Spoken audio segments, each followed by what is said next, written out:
G'day whackers, and in particular to Clamp It. G'day mate, how you going?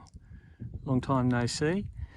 Just wanted to show you, this is the Butternut HF6V. You might have seen this a couple of times before. So I've installed this on the shed. Someone a while ago recommended or suggested that I use a satellite dish mount for this. So that's a Hills mount which I got from Electrocraft. The only thing I'm thinking is that maybe I'll buy another one. They're only 35 bucks, just for the support arms, the support struts. I wouldn't mind another set going this way, opposite to those ones. Butternut say we only want you to, if you're going to guy it, we only want you to use one set of guys located above what they call the 30-meter coil. Okay, so I've just basically put this together with what I could find around the shed. So this is some sailing cord. Obviously it's got to be non-conductive, the guy wires for this, because the ground plane is basically the shed. This is the first time I've ever put this antenna right smack bang, or almost smack bang, in the middle of a shed. So I thought the shed up here at Eagle Rock would be the way to go. Now, again, I'm only using hardware, fairly light hardware at that, to do the guying and everything else. Now, first of all, these are just using the coach screws, okay? I've put new coach screws in, taken the old ones out, put new ones in. And then they go straight into the purlins that run along here, okay?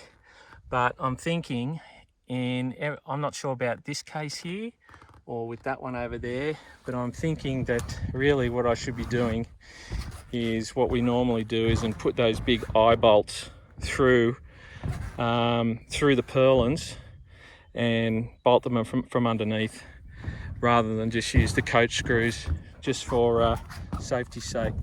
Now over here, I'll just show you what I'm using. So these are, see, this one's already started to bend a bit. These are just pipe, wall pipe holders. So that one's had a bit of a struggle with the other one, tightening up the fourth one. I really had to stretch it, and that is actually bent already outwards. However, I don't know whether me pulling on the antenna from the opposite side is more than what the winds would do up here. However, I do think I will need to probably replace these with proper eye bolts that bolt all the way through. So that's what I've done in all four cases. No turnbuckles, just using some non-structural or non-load bearing freighted D rings, D shackles. Okay, and I've just looped them through there like that. Obviously not too tight, bit of flex in them, in all of them. They may be slightly loose, but I think that one might be a bit daggy, but otherwise you want them a bit loose rather than a bit tight. And there's a bit of a solar panel in the way there, not too bad. And this one over here crosses down to that solar panel over there, and that's where they tie on. They say one set of guy wires, and only there, just above this circuit here. To do the upgrade for it though, I'm going to need someone up here to help me hold the vertical structure while I take these bolts out, and which loosens off these, and then put the new struts onto that and tighten it back up again. Probably also good to have a second person with you when climbing up on roofs. People always tell me, don't go up on the roof by yourself, Ross, but I insist on doing it anyway, particularly when I'm in a hurry. And everyone knows I'm always in a hurry.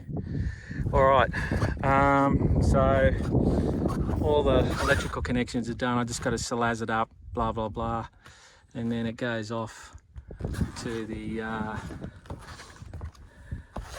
this section here is what they call a matching section, and it goes to a this one here, which I'll put in underneath there, and then hopefully hook it up and hopefully have it hooked up and firing tonight, and we'll see whether it actually works as a emitter of RF energy in an efficient and pleasing manner.